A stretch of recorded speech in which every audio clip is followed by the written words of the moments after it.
Endi bilim sanoati yana o'zgarmoqda.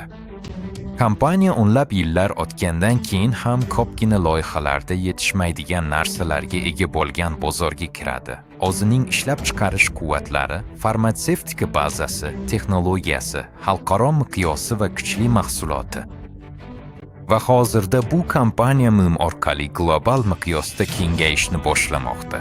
Ushbu videoda biz Jimon Group marketing rejasini batafsil ko'rib chiqamiz. Qanday daromad turlari mavjud? Savdo aylanmasining asosi nima? Bonuslar tizimi qanday ishlaydi? Jamoa qanday foizlarni oladi?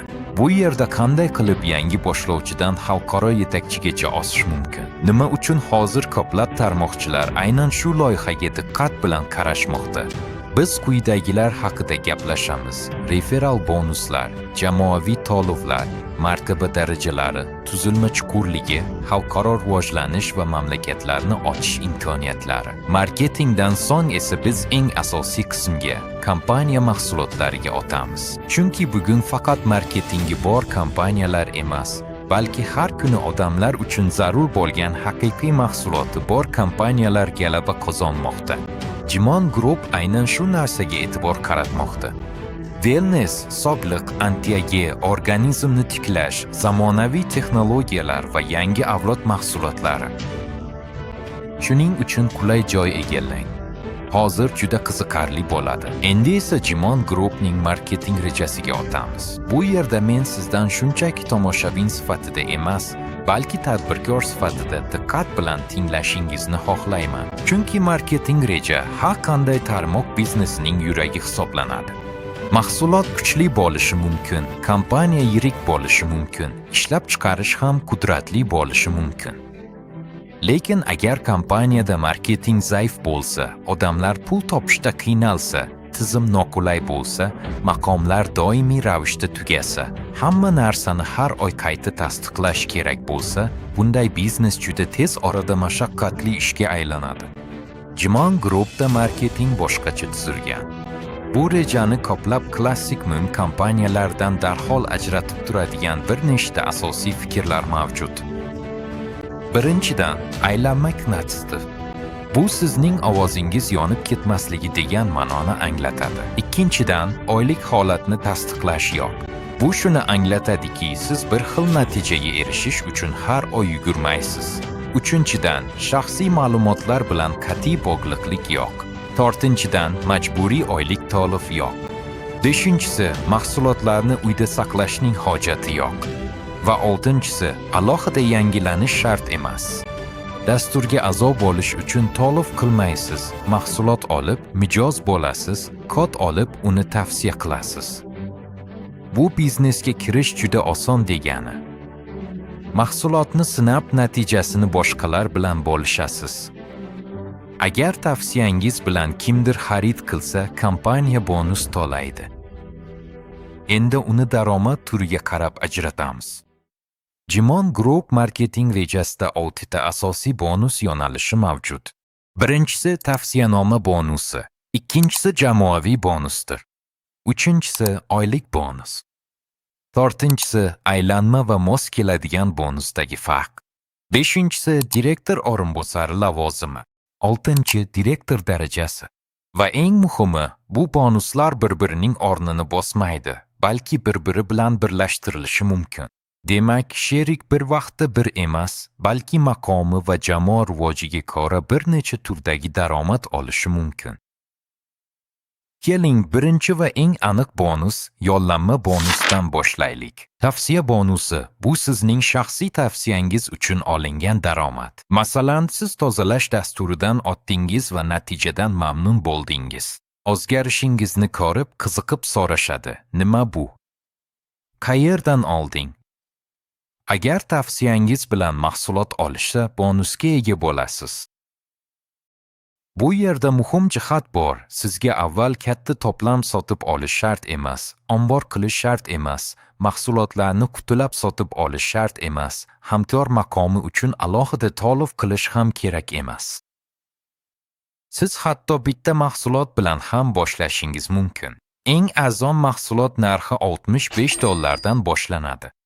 $65 mahsulot sotib olganingizda, siz allaqachon tavsiyanoma kodining egasiga aylanasiz va 10% tavsiyanoma bonusiga ega bo'lasiz. Bu nima degani? Agar biror kishi sizning tavsiyangiz asosida mahsulot sotib olsa, siz uning xarididan 10% olasiz. Bundan tashqari, siz takroriy xaridlaringizda 10% chegirmaga ega bo'lasiz. Bu shuni anglatadiki, siz mahsulotni shunchaki bir marta sotib olmaysiz, balki chegirmali mijozga va mahsulotni yanada tavsiya qila oladigan hamkorga aylanasiz. Keyingi daraja 20%. Taxminan $300 mahsulot sotib olganingizda u ochiladi. Masalan, bu tozalash dasturi bo'lishi mumkin. Uning narxi kursga qarab $300 dan $305 gacha. Bunday xariddan so'ng siz 20% ga aylanasiz. Bu nima degani?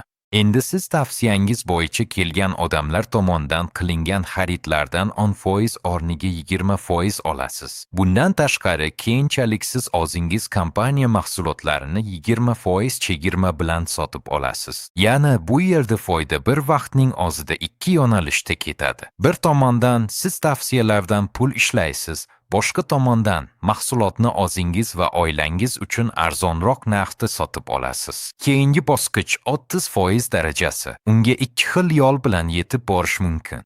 Birinchi yo'l kerakli hajmdagi mahsulotni darhol sotib olish. Ikkinchi yo'l kichik mahsulotdan boshlab xaridlar, tavsiyalar va jamoa bilan tovar aylanmasini asta-sekin ko'paytirishdir. Umumiy jamg'arma tovar aylanmasi $1000 ga yetganda hamkor 30% darajaga chiqadi va bu yerda siz tavsiyangiz bo'yicha amalga oshirilgan xaridlar uchun 30% olasiz. Bundan tashqari, o'zingizning takroriy xaridlaringiz ham 30% chegirma bilan amalga oshiriladi. Keyingi bosqich 40% darajasi. Bu daraja umumiy jamg'arma tovar aylanmasi $3600 ga yetganda ochiladi. Bu jiddiyroq, chunki bu darajada sherik 40% tavsiya bonusi va takroriy xaridlarda 40% chegirma oladi. Masalan, agar tozalash dasturi taxminan $300 ga tushsa, 40% chegirma bilan u ancha arzonroq bo'lishi mumkin.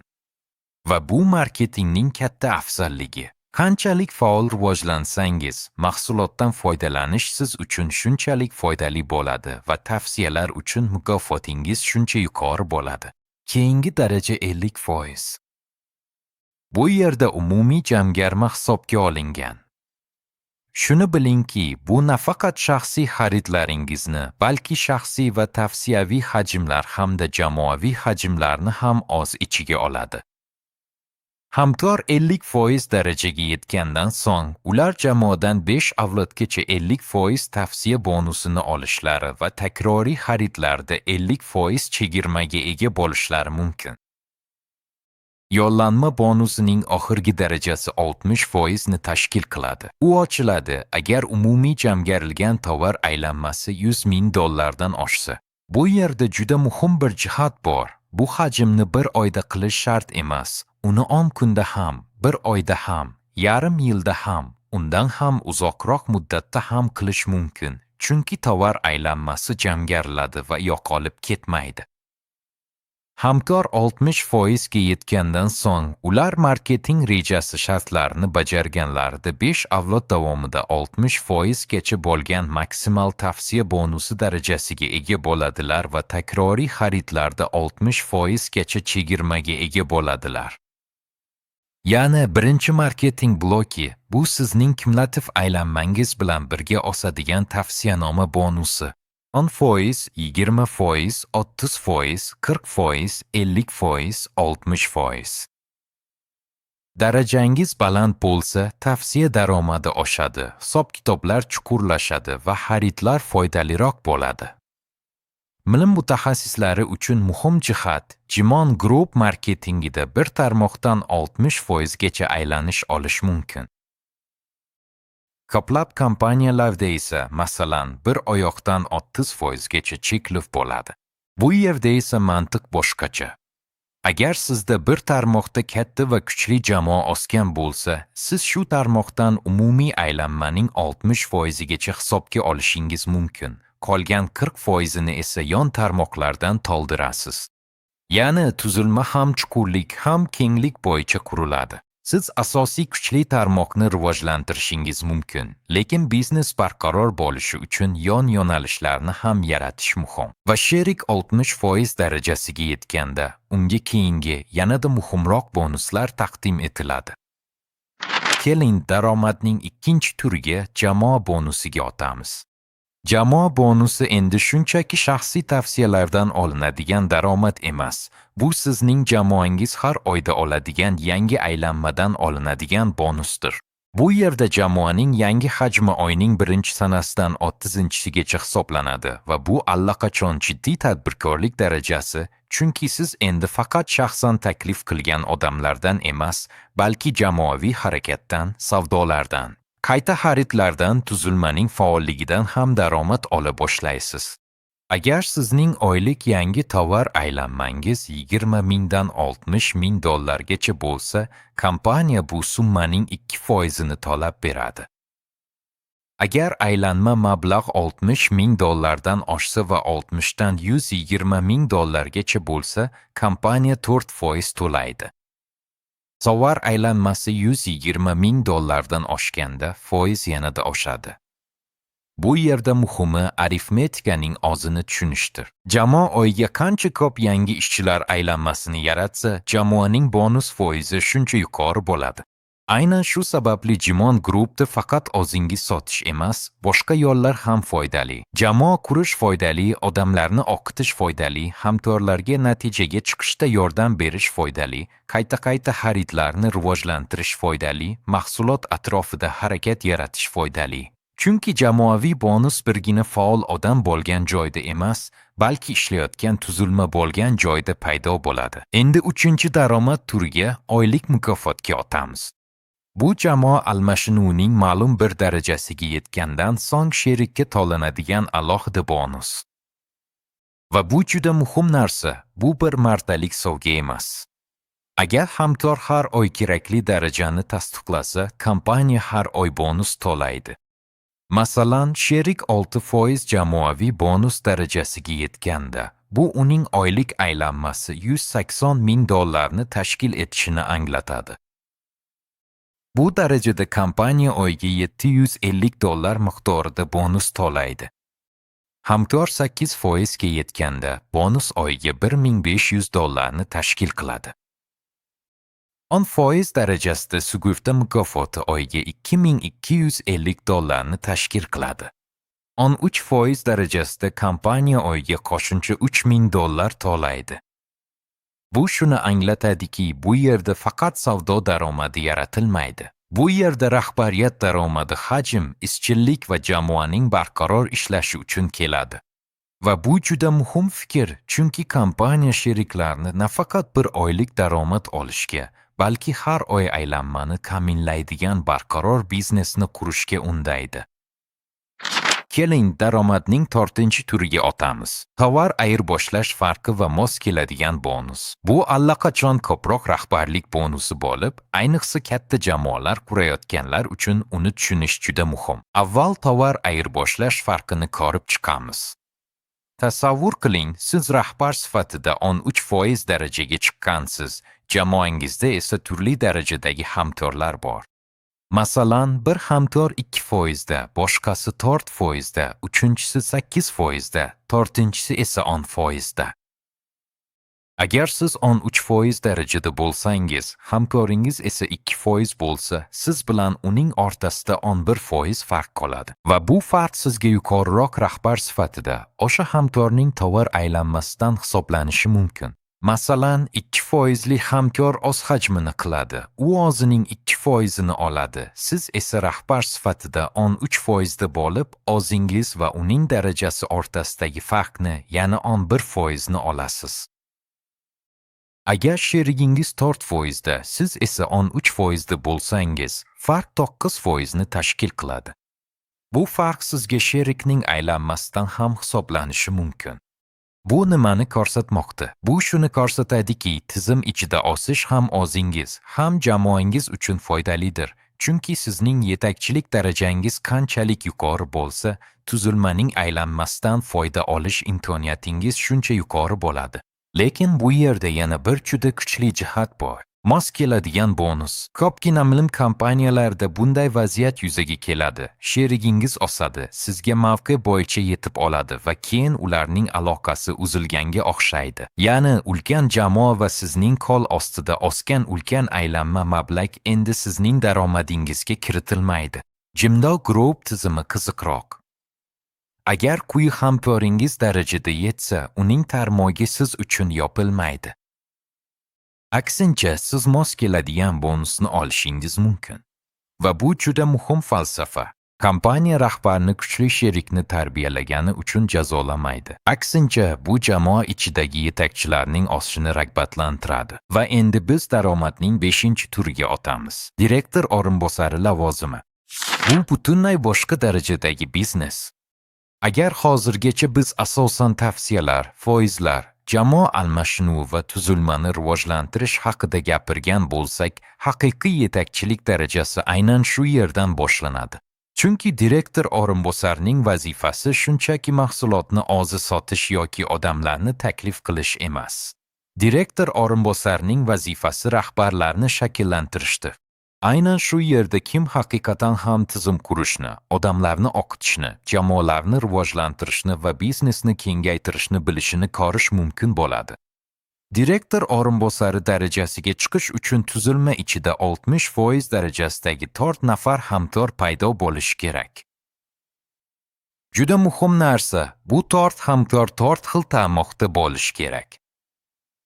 Ya'ni butun biznesni faqat bitta kuchli yo'nalishda qurib bo'lmaydi. Kompaniya biznesning barqaror va keng ko'lamli bo'lishini ta'minlash uchun tuzilmani keng miqyosda rivojlantirishni alohida rag'batlantiradi. Yana bir muhim jihat, bu sheriklarni shaxsan taklif qilish shart emas. Ular strukturaning istalgan chuqurligida joylashgan bo'lishi mumkin. Masalan, birinchi qatorda bir kishi bor, uning qo'l ostida bir yetakchi ulgaygan, boshqa bir yetakchi uning qo'l ostida ulgaygan va strukturaning pastki qismida 60% darajasidagi sherik paydo bo'ladi. Kompaniya hali ham bu shaxsni sizning filialingizning bir qismi sifatida hisoblaydi. Va bu juda kuchli marketing jihati, chunki siz odamlarni shunchaki raqamlar uchun taklif qilmaslikka undalasiz. Siz yuqori sifatli chuqur tashkilot yaratishga qiziqasiz. Endi 60% darajasi nimani anglatishini eslaylik. Bu $100,000 ortiq umumiy aylanmani yaratgan sherik. Va bu yerda muhim, bu jalb kumulativ uni bir oy ichida bajarish shart emas. Har oy $100,000 topishga hojat yo'q. Hajm shaxsiy xaridlar, tavsiyalar, jamoa o'sishi, takroriy buyurtmalar, tuzilmani rivojlantirish orqali asta-sekin toplanadi. Va 4 shunday rahbar 4 xil filialda paydo bo'lganda, direktor o'rinbosari darajasiga chiqish imkoniyati ochiladi. Lekin bu hammasi emas. Shuningdek, tuzilmaning umumiy oylik aylanmasi kamida $1,200,000 tashkil qilish kerak. Ha, bu raqam katta, lekin biz endi kichik jamoa haqida gapirmayotganimizni tushunish muhimdir. Bu xalqaro tuzilma darajasi, bu o'nlab va yuzlab faol hamkorlar, bu doimiy takroriy xaridlar, bu mahsulotning kuchli iste'moli, bu ishlaydigan tizim. Va bu shartlar bajarilganda kompaniya $4,500 miqdorida bonus to'laydi. Lekin eng qiziqarli narsa hatto mukofotning o'zi ham emas. Eng qiziqarli narsa bu qo'shimcha foizlar. Direktor o'rinbosari darajasida hamkor birinchi chiziqdan 40% va ikkinchi chiziqdan 10% hisob-kitob oladi. Endi esa ko'lamni tasavvur qiling. Agar sizda allaqachon katta xalqaro jamoa bo'lsa, tuzilmada doimiy savdolar bo'lib o'tsa, odamlar muntazam ravishda takroriy xaridlar qilsa, bir nechta davlatlar rivojlanayotgan bo'lsa, bu foizlar juda jiddiy pulga aylanishi mumkin. Va aynan shu yerda ko'plab MIM rahbarlari nima uchun har doim loyihalarni erta bosqichda izlashlari aniq bo'ladi. Chunki boshida katta inshootlarni qurish, pozitsiyalarni egallash, mamlakatlarni ochish va birinchi kuchli yetakchilardan biriga aylanish osonroq. Va endi biz daromadning 6-turiga o'tamiz. Direktor darajasi. Bu allaqachon marketing rejasining eng yuqori choqqisi. Bu juda katta tuzilmalar, jiddiy xalqaro tovar aylanmasi va kuchli liderlar jamoasi darajasi. Agar direktor o'rinbosari uchun 4 ta turli tarmoqda 60% darajasidagi 4 ta hamkor kerak bo'lsa, direktor darajasi uchun esa 8 ta shunday lider. Ya'ni 8 ta turli tarmoqda har birida 60% darajasiga yetgan hamkor bo'lishi kerak. Va bu yerda yana bir bor tushunish muhim. Bu odamlar albatta sizning shaxsan taklif qilgan odamingiz bo'lishi shart emas. Ular tashkilotning chuqur qatlamlaridagi liderlar ham bo'lishi mumkin. Asosiysi, tuzilma haqiqatan ham qurilgan va rivojlangan bo'lishi kerak. Shuningdek, tuzilmaning umumiy tovar aylanmasi 3 million 200 ming dollardan oshishi kerak. Keling, ochiq aytaylik, bunday raqamlar tasodifan paydo bo'lmaydi. Bu allaqachon tizimli ish, to'g'ri liderlik, kengaytirish, jamoani o'qitish, bozorlarni rivojlantirish va mahsulotni ko'p marotaba qayta xarid qilish natijasidir. Aynan shu sababli direktor darajasi haqiqiy xalqaro liderlik pogonasi deb hisoblanadi. Bu darajada hamkor $4500 mukofot oladi. Lekin direktor o'rinbosaridagi kabi asosiy imkoniyat faqat mukofotning o'zida emas. Asosiy kuch foizli hisob-kitoblardadir. Direktor darajasida birinchi chiziqdan hisob-kitoblar 50%ni, ikkinchi chiziqdan esa 20%ni tashkil qiladi. Va bu yerda kompaniya o'z marketingini qanchalik chuqur o'ylagani ayon bo'ladi. Chunki sherik nafaqat mahsulot sotishga, balki tizim yaratishga, yetakchilarni rivojlantirishga, yangi mintaqalarni ochishga, yangi mamlakatlarni rivojlantirishga, jamoaning o'sishiga yordam berishga va uzoq muddatli barqaror aylanmani yaratishga undaydi. Va shuning uchun bu marketingni shunchaki tez pul topish deb hisoblash mumkin emas. Bu to'liq biznes modeli bo'lib, unda mahsulot, qayta iste'mol qilish, xalqaro miqyosda kengaytirish, jamgariladigan tovar aylanmasi, tuzilmaning chuqurligi, liderlik bonuslari va katta xalqaro biznes qurish imkoniyati mavjud. Eng asosiysi, hozir kompaniya shunday bosqichda turibdiki, ko'plab bozorlar endi ochilishni boshlayapti. Bu esa hali bo'sh o'rinlar borligini anglatadi. Hali o'z mamlakatingizda birinchi liderlardan biri bo'lish.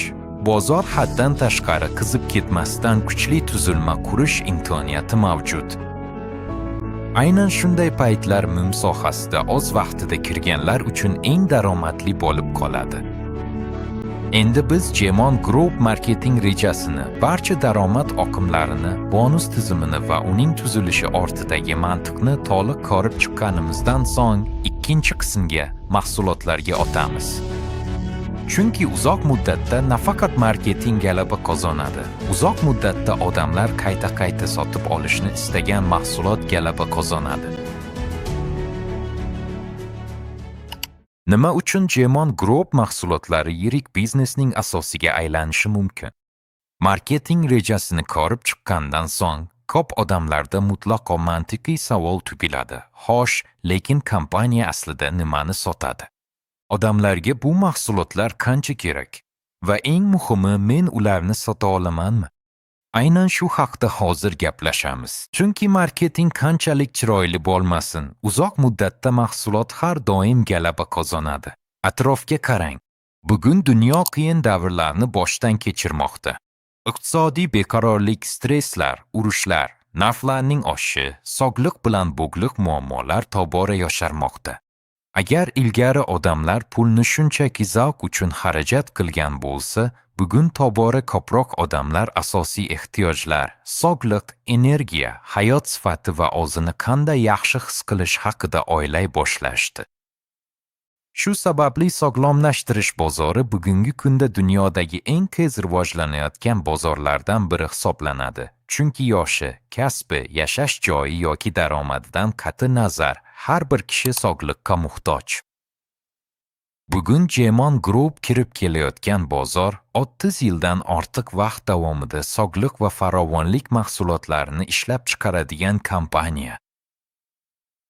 Bu kimdandir xom ashyo sotib olib, shunchaki ularni qayta yorliqlaydigan kompaniya emasligini tushunish muhimdir. Jemon Group butun ishlab chiqarish jarayonini nazorat qiladi. Xom ashyoni yetishtirish va qazib olishdan tortib, ilmiy tadqiqotlar, o'zining ishlab chiqarish quvvatlari va tayyor mahsulotgacha. Bu yillar davomida yaratilgan ulkan infratuzilma. Shu sababli kompaniya sifatli mahsulot ishlab chiqarish va bir vaqtning o'zida hamkorlik tarmog'ini rivojlantirishga katta mablag' yo'naltirish imkoniga ega. Endi esa mahsulotlarning o'ziga nazar tashlaylik. Kompaniya hamkorlari nimani sotadilar? Javob aslida juda oddiy. Ular deyarli har bir oilaga kerak bo'lgan narsani sotadilar. O'zingiz ko'ring. Ortiqcha vazn, shish, charchoq, oshqozonchak muammolari, bo'gim og'rigi, yomon uyqu, qon tomirlari, xotira, ko'rish qobiliyati, erkaklar salomatligi, ayollar salomatligi. Bu muammolarning birortasi bo'lmagan bitta oila bormi? Ehtimol yo'q. Shuning uchun sheriklar noyob auditoriyani qidirishlari shart emas, chunki ehtiyoj tom ma'noda bizning atrofimizda. Ko'pincha barchasi bitta mahsulotdan boshlanadi. Inson o'zi uchun tozalash dasturini qabul qiladi, natijalarga erishadi, o'zini yengil his qiladi, energiya oladi, shish yo'qoladi va narsalarni kengroq ko'ra boshlaydi. Onaga tomir va qon, otaga miya va xotira, erga erkaklik quvvati, ayolga go'zallik va vazn, bolalarga esa o'sish uchun mahsulotlar kerak. Aynan shu sababli ko'plab mijozlar vaqt o'tishi bilan kompaniya mahsulotlarining doimiy iste'molchisiga aylanadi, chunki assortiment kundalik muammolarning ko'pini hal qiladi.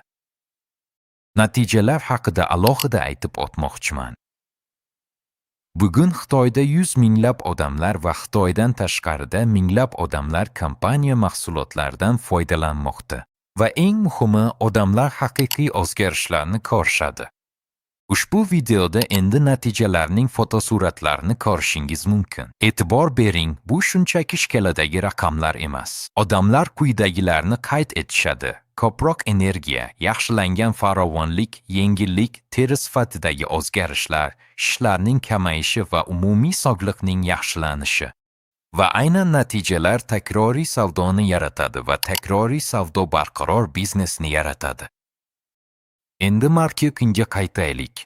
Siz allaqachon bilasizki, kompaniya tuzilmani rivojlantirishning dastlabki bosqichlarida sheriklarga 10% dan 60% gacha to'laydi.